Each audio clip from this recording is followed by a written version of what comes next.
आज आप सबको एक ऐसी कथा सुनाएंगे जो गरुड़ पुराण की वास्तविक कथा है और कहानी का नाम है पांचवी घंटी। काशी की पुण्य भूमि जो मृत्यु और मोक्ष का प्रवेश द्वार मानी जाती है और हर दिन यहाँ कोई न कोई जीव अपने जीवन की अंतिम कहानी लिखता है।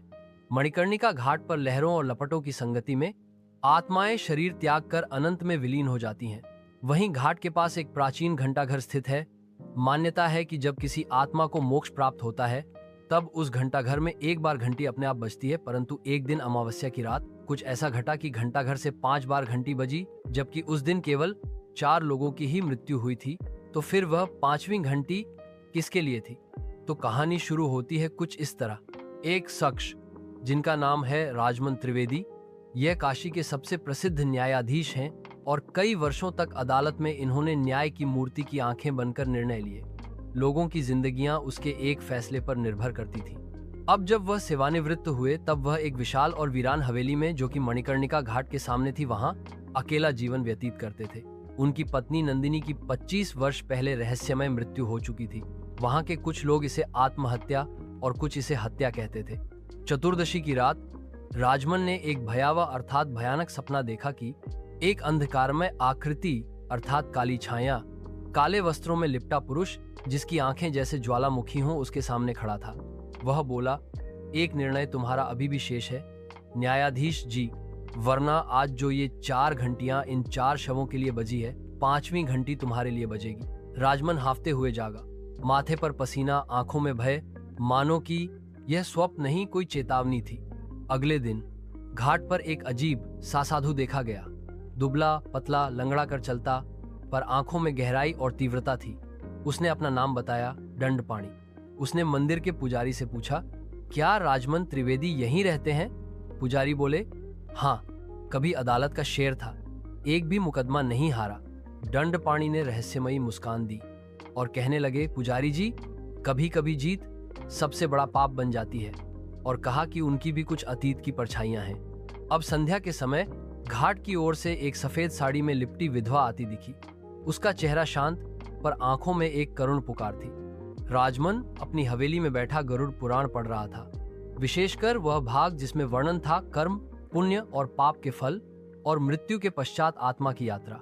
दरवाजे पर दस्तक हुई। उसने खोला और स्तब्ध रह गया। वह स्त्री नंदिनी जैसी ही दिख रही थी, वही कोमल चेहरे की कठोर व्यथा।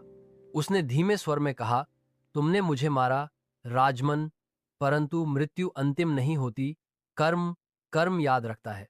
और देखते ही देखते वह राख में बदल गई और हवाओं में विलीन हो गई। राजमन चीखकर पीछे हट गया। यह भ्रम था या आत्मा? पर उसके भीतर कुछ टूट चुका था। पहली बार वह डरा था। और रात के तीसरे प्रहर में दंडपाणी राजमन की हवेली पहुंचा। हवेली का वातावरण भारी, स्तब्ध और भयभीत था।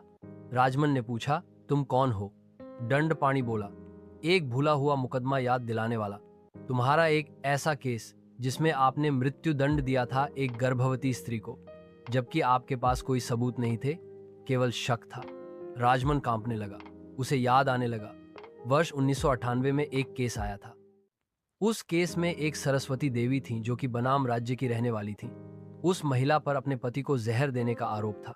शायद वह निर्दोष थी, पर राजमन ने उसे फांसी की सजा दी। सरस्वती देवी के मरने के बाद उसके 3 बच्चों और बूढ़े पिता ने भी आत्महत्या कर ली। सिर्फ एक बेटा ही बचा था जो कि 14 वर्ष का, परंतु उसने भी बाद में आत्महत्या कर ली थी। राजमन फुसफुसाया, मुझे याद नहीं, और कहा कि मैंने कानून के अनुसार ही निर्णय दिया था। और से ले जोड़ी दंडपाणी अपनी गर्दन से गेरुआ कपड़ा हटाते हुए बोला, देखो ये निशान क्या, ये फंदे का है। मैं वही लड़का हूँ, सरस्वती का बेटा, जिसने बाद में आत्महत्या कर ली थी।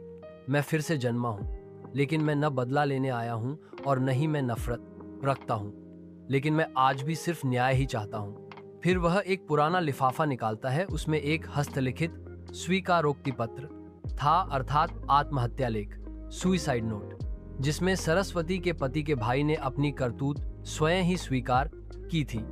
पर वह पत्र अदालत में कभी पहुंचा ही नहीं। राजमन के हाथ कांपते हैं। वह कुर्सी पर गिरता है। मैंने जीवन भर दूसरों का न्याय किया, पर अपने कर्म का क्या? दंडपाणी बोला, गरुड़ पुराण कहता है, जो सत्य जानते हुए भी आंख मूंदे वो सबसे बड़ा पापी है। अब निर्णय तुम्हारा है। उस समय पितृपक्ष की अंतिम रात थी। घाट पर 4 शव जलाए जा रहे थे। और घाटी में मंत्र, धुआं और शांति थी। घंटा घर से एक एक कर 4 बार घंटी बजी। 4 आत्माओं के मोक्ष का संकेत हुआ, परंतु 5वीं घंटी अभी बाकी थी। राजमन गंगा घाट पर खड़ा था और उनके हाथ में उस पुराने केस की फाइल थी और साथ ही वह स्वीकृति पत्र भी। उसने गंगा की ओर देखा और कहा, हे माँ, मैं अब न्याय नहीं, पश्चाताप मांगता हूँ। वह धीरे धीरे जल में उतरा। लहरें उसे अपने भीतर खींचती गईं और जैसे ही वह जल में विलय हुआ वैसे ही घंटाघर से 5वीं बार घंटी बजी। अगली सुबह दंडपाणी कहीं नहीं मिला। कई लोगों ने कहा वह साधु नहीं, यम का दूत था। कुछ ने कहा वह आत्मा थी जिसने न्याय के लिए पुनर्जन्म लिया। पर सभी ने माना न्याय देर से मिले तो वह कर्म के रूप में लौटता है। 5वीं घंटी आज भी हर अमावस्या की रात किसी आत्मा के मोक्ष के साथ बजती है। पर अगर तुम्हारा कर्म अधूरा है तो अगली घंटी तुम्हारे लिए हो सकती है। गरुड़ पुराण की सीख कहती है कि यस्य कर्म सुनीतम सस्मुच्यते अन्यथा नरकम याति। जो अपने कर्मों में न्याय करता है वही मुक्ति पाता है, अन्यथा नरक में जाता है।